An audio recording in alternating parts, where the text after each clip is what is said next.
Sir నమస్తే, మీ పేరండి? నా పేరు జీవన్ కన్యధార.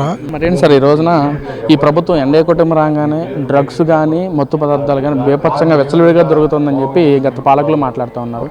అసలు ఏం చెప్తారు సార్, డ్రగ్స్ అనేది గత ప్రభుత్వంలో దొరికిందా, ఈ ప్రభుత్వంలో దొరికిందా? మీ అభిప్రాయం ఏంటి అసలు? ఇప్పుడు ఎమ్మెల్సీ అనంతబాబు అనే అతను మరి ఆ శ్రీకాకుళం ఆ ఒరిస్సా బార్డర్లో డ్రగ్స్ విపరీతంగా మరి మార్కెటింగ్ చేసేవాడని చెప్పి మరి ఒక డోర్ డెలివరీ చేసి మరి అటువంటి ఆయన మరి శాసనసభలో ఉండటం మరి వాళ్ళకే చెందింది. ఇప్పుడు దాకా కూడా వారిని డిస్మిస్ చేయకపోగా ఇంకా వారిని కొనసాగిస్తూ వారిని ఇంకా వారికి పద్దాక వారు వచ్చి స్టేట్మెంట్లు ఇవ్వటం కూడా చాలా తప్పిదం. ప్రజలు, పిల్లలు, మరి యువకులు వీళ్ళందరూ అటువంటి వాళ్ళు మరి రాజకీయాల్లో ఉంటే వాళ్ళని ఆదర్శంగా తీసుకొని ఏం చేసినా పర్వాలేదు అని ఒక దావలో వెళ్తూ ఉంటారు. ఇది ఎంత మట్టికి మంచి పద్ధతి. ఇవాళ చంద్రబాబు నాయుడు గారు, మోడీ గారు, మరి పవన్ కళ్యాణ్ గారు ఒకటే చెప్తున్నారు, ఎన్డీఏ ప్రభుత్వం వచ్చిన తర్వాత డ్రగ్స్ అనేది మనకి వద్దు, అటువంటిది వదిలేయాలి. పిల్లలు చెడిపోతున్నారు, తల్లిదండ్రులు దానివలన ప్రాబ్లం ఫేస్ చేస్తున్నారు. గంజాయి అనేది చాలా పెద్ద ఎత్తున పట్టుకుంటున్నారు. హైదరాబాదులో కానీ, మన విజయవాడలో కానీ, చుట్టుపక్కల ప్రాంతాల్లో కానీ, నెల్లూరులో కానీ, తిరుపతిలో కానీ ఇట్లాంటి చోట ఈ గంజాయి విపరీతంగా సరఫరా అవుతుంది. అరికడతానే ఉన్నారు ఈ ప్రభుత్వం, పట్టుకుంటానే ఉన్నారు.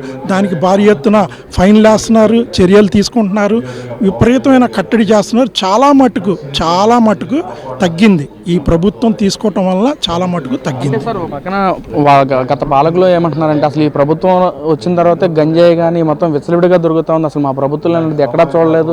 అసలు గత బయట రాష్ట్రాలు కూడా ఏపీ అంటే డ్రగ్స్ ఏపీ అని చెప్పి కూడా మాట్లాడుకుంటున్నారు సార్. అంటే విచ్చలవిడిగా దొరుకుతుందంట సార్, నిజమైన అసలు ఈ ప్రభుత్వం రాగానే? అది అంతా కూడా కళ్ళబోలు మాటలు, అది అసలు లేదు. ఎక్కడికక్కడ ఈ ప్రభుత్వమే, ఆ ప్రభుత్వం ఉన్నప్పుడు ఈ ప్రభుత్వం ఉన్న ప్రతిపక్ష నాయకులు అందరూ ఖండించారు. ఈ ప్రభుత్వంలోకి రాగానే విపరీతంగా ఎక్కడికక్కడ చెక్ పోస్టులు పెట్టి ఎక్కడికక్కడ ఖండిస్తూ ఉన్నారు.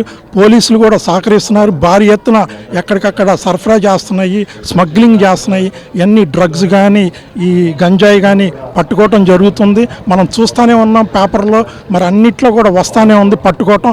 అయినా అప్పటికి ఇంకా ఎట్లాగొకట సరఫరా చేయాలని, రాష్ట్రాలు పంపించాలని చెప్పి తాపత్రయంతో దానివల్ల యువకుల్ని మరి పాడు చేయాలని విపరీతంగా డ్రగ్స్ ఒక రాష్ట్రంగా తీర్చిదిద్దాలని పోయిన ప్రభుత్వం అదే అనుసరిస్తుంది, ఆ విధంగా ప్రయాణిస్తుంది. ఈ ప్రభుత్వం చేస్తున్న దానికి కూడా ఇంకా ప్రోత్సహిస్తుంది. మరి ఇటువంటి డెకాయిట్లందరూ ఈ ప్రభుత్వంలో ఉన్నారు, వాళ్ళందరినీ కూడా ఎక్కడికక్కడ పట్టుకుంటున్నారు. చంద్రబాబు నాయుడు గారు ఒకటే చెప్తున్నారు, ఎక్కడ దొరికితే అక్కడ ముందు నియంత్రించండి, పట్టుకోండి అని ఆదేశాలు ఇచ్చారు. పోలీసులు కూడా బ్రహ్మాండంగా పనిచేస్తున్నారు. దానికి తగ్గట్టుగానే చెక్ పోస్టులు పెట్టారు. ఎక్కడికక్కడ అంబులెన్స్లో కూడా తరలించడం జరిగింది. అంబులెన్స్లను కూడా ఆపి చెక్ చేసి వాటిని పెద్ద శిక్షలు వేసి ఇవన్నీ చేయటం జరిగింది. అంటే సార్ అసలు గత ప్రభుత్వంలో చూసుకుంటే అసలు యువతనే అసలు మేము వాళ్ళకి కావాల్సిన జాబ్స్ కల్పించాము, అసలు యువతనే పక్కదారి పట్టించే విధంగా మేము ఏ రోజు చేయలేదు. కానీ ఈ ప్రభుత్వం యువతకు కావాల్సిన జాబ్స్ కల్పించట్లేదు, వాళ్ళ తప్పుదోవ పట్టిస్తోంది ఈ ప్రభుత్వం అని చెప్పి మాట్లాడుతున్నారు. ఎంతవరకు వస్తూ ఉంటారు? దెయ్యాలు వరలిస్తున్నాయి అంటారు చూసారా, దానికి నిదర్శనం ఇదే. చంద్రబాబు నాయుడు గారు యువకుకి చక్కటి కంప్యూటర్, ఐటీ, మరి క్వాంటమ్ వ్యాలీ, మరి ఏఐ, మరి డేటా సైన్స్ ఇటువంటివన్నీ మంచి నేర్పించడం వలన మరి ఆ దశగా ప్రయాణం చేయిస్తున్నారు యువకుల్ని. ఇటువంటి తప్పుడు ఆలోచనలు, ఖాళీగా కూర్చుంటే యువకులకి ఇటువంటి ఆలోచనలు వస్తాయని మంచి ఇన్స్టిట్యూట్స్ పెట్టి నేర్పిస్తున్నారు. దానికి ముందుకు వస్తున్నారు. యువకులు కూడా నేర్చుకొని ఆ దశగా ప్రయాణం చేసి డబ్బు సంపాదించుకుందాం, తెలివితేటలు పెంచుకుందాం, తల్లిదండ్రులకి బాధ పెట్టకూడదు మనం అని చెప్పి గ్రహించి ఈ ప్రభుత్వం ఏదైతే ఇస్తుందో మరి దానికి తగ్గట్టుగా నేర్చుకోవటం కూడా ప్రారంభమైంది. దానికి తగ్గట్టుగా మహిళలు, డ్వాక్రా మహిళలు కానీ వీళ్ళందరూ కూడా స్వచ్ఛందంగా కట్టడి చేస్తూ వాళ్ళ వరకు వాళ్ళు కూడా చేస్తున్నారు. దీన్ని కట్టడి చేయాలని చెప్పి ఒక దృఢ సంకల్పంతో అందరు కలిసికట్టుగా ప్రయాణం చేయటం జరుగుతుంది.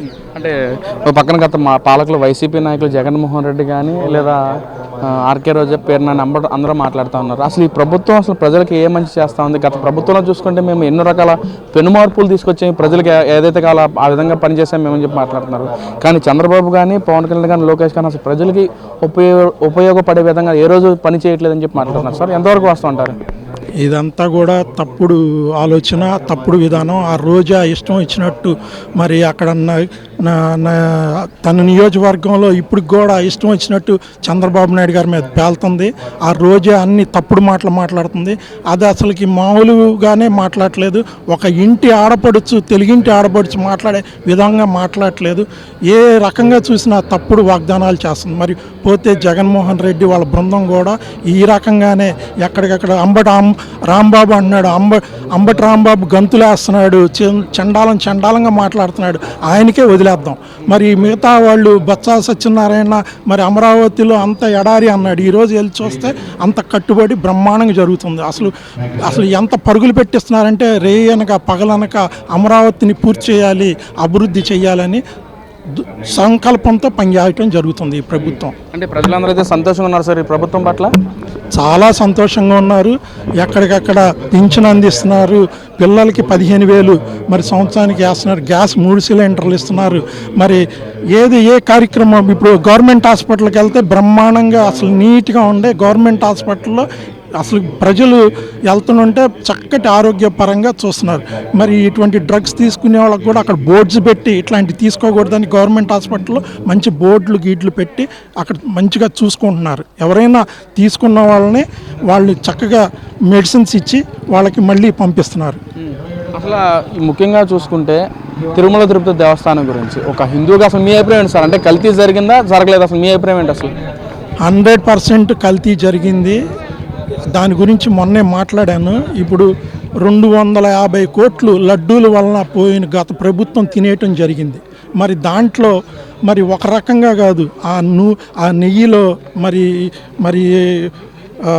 జంతువుకు సంబంధించిన ఫ్యాట్ని కరగబెట్టి దాన్ని ఆయిల్గా మార్చి దాంట్లో కెమికల్స్ కలిపి మళ్ళీ లడ్డూలో ఉపయోగించి ఆ లడ్డూ తయారు చేసి ఆ రకంగా పోయిన గవర్నమెంట్ ఆ రకంగా ఉపయోగించుకొని 250 కోట్లు కొట్టేసింది. మరి దానికి ల్యాబ్కు పంపిస్తే ల్యాబ్ వాళ్ళు కూడా ఏదో కొంచెం పర్సెంటే ఉంది అని చిన్నగా చెప్తున్నారు. అంటే దాని ఉద్దేశం ఏంటి? డబ్బులు ఇచ్చి మేనేజ్ చేశారు. మరి వాళ్ళు కూడా డబ్బులకు అమ్ముడుపోయారు.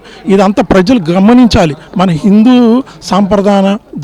సాంప్రదాయం అన్నా, సనాతన ధర్మం అన్నా, మరి మన వెంకటేశ్వర స్వామికి మంచి పేరుంది. అటువంటి వెంకటేశ్వర స్వామిని ఈ రకంగా వీళ్ళు చేస్తుంటే, బద్నాం చేస్తుంటే ఎంత మటుకి సబబు. మరి ప్రపంచ దేశాల్లో రిచెస్ట్ గాడ్ వెంకటేశ్వర స్వామి. అంటే ఎందుకని సార్ వైసీపీ నాయకులు గతంలో చూసాం, మన పరకామణి కేసు కానీ, లేదా తిరుమల తిరుపతి దేవస్థానాన్ని గతంలో ఖాళీ మద్యం సీసాలు కానీ, లేదా మనం చూసుకుంటే మొన్న గోవిందరాజ స్వామి టెంపుల్లో కూడా 50 కేజీలు దొంగతనం చేశారని చెప్పడం.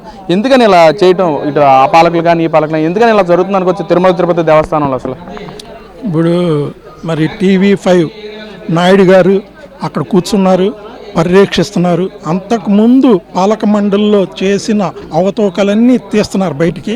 ఒక్కొక్కటి తీసి ఎండగడుతున్నారు, బెంబేలు ఎత్తుతున్నారు, పరుగులు పెడుతున్నారు. ఇప్పుడు కొంతమందిని అరెస్ట్ చేయడం కూడా జరిగింది, జైల్లో పెట్టడం జరిగింది. మరి దానికి ఛార్జ్ షీట్లు వేయటం జరుగుతుంది. దాని గురించి విచారణకి రమ్మంటే రావట్లేదు. ఇప్పుడు మరి ఇటువంటివన్నీ మాట్లాడటానికి అసెంబ్లీకి రమ్మంటే దడిసి పారిపోతున్నారు. వీళ్ళకి వచ్చిన 11 సీట్లకి సిగ్గు శరం లేకుండా పారిపోతున్నారంటే ప్రజలారా మీరందరూ అర్థం చేసుకోండి ఏం జరుగుతుంది. ఈ ప్రభుత్వం మీద కావాలని ఎలా ఎండగట్టాలో అలా ఎండగట్టడానికి ప్రయత్నం చేస్తున్నారు. కానీ చంద్రబాబు నాయుడు గారు, లోకేష్, పవన్ కళ్యాణ్ మొత్తం ఎన్డీఏ ప్రభుత్వం తిప్పి కొడుతున్నారు. ఇది గట్టిగా తిప్పి కొడుతున్నారు. అన్నట్లుగా జగన్మోహన్ రెడ్డి గారు అసెంబ్లీకే రాలేకపోతున్నారని చెప్పి మీరు అంటున్నారు. మరి జగన్మోహన్ రెడ్డి గారు రేపు సంవత్సరం దాటిన తర్వాత ప్రజల్లో ఉంటాను, ప్రజల్లో మమేకం ఈ ప్రభుత్వం విమర్శిస్తాను, 2029లో విజయడంగా మోగిస్తానని చెప్పి మాట్లాడుతున్నారు. మరి ఏంటి సార్, మళ్ళీ ప్రజలు నమ్ముతారా మళ్ళీ జగన్మోహన్ రెడ్డిని? అసలుకి నమ్మే ప్రసక్తే లేదు. ఎందుకంటే జగన్మోహన్ రెడ్డి చేసిన పాపాలు పుట్ట బోల్డ్ ఉంది. అంతకుముందు చేసిన ఈ పాపాలు పుట్టుంది, ఇప్పుడు మళ్ళీ మొన్న ప్రభుత్వంలో చేసిన పాపాలు పుట్టుంది. ఇవన్నీ షార్ట్ షీట్లు వేస్తే మరి డబ్బులు ఖర్చు పెట్టుకొని హైకోర్టులు, సుప్రీంకోర్టులని కొనేసి ఈ రకంగా తప్పించుకొని తిరుగుతున్నాడు. జనాల్లో తిరిగి సింపతిని పొందితే అరెస్ట్ చేయడానికి కుదరకుండా తప్పించుకొని తిరగచ్చు అనే ఒక పథకంతో తను ఈ రకంగా చేస్తున్నాడు. కానీ ఇవన్నీ కూడా ఏమి న్యాయస్థానం చూస్తూ ఊరుకోదు, ఈ ప్రభుత్వం చూస్తూ ఊరుకోదు. ఎక్కడికక్కడ ఎట్లా చేయాలో కొంచెం లేట్ అవ్వచ్చు.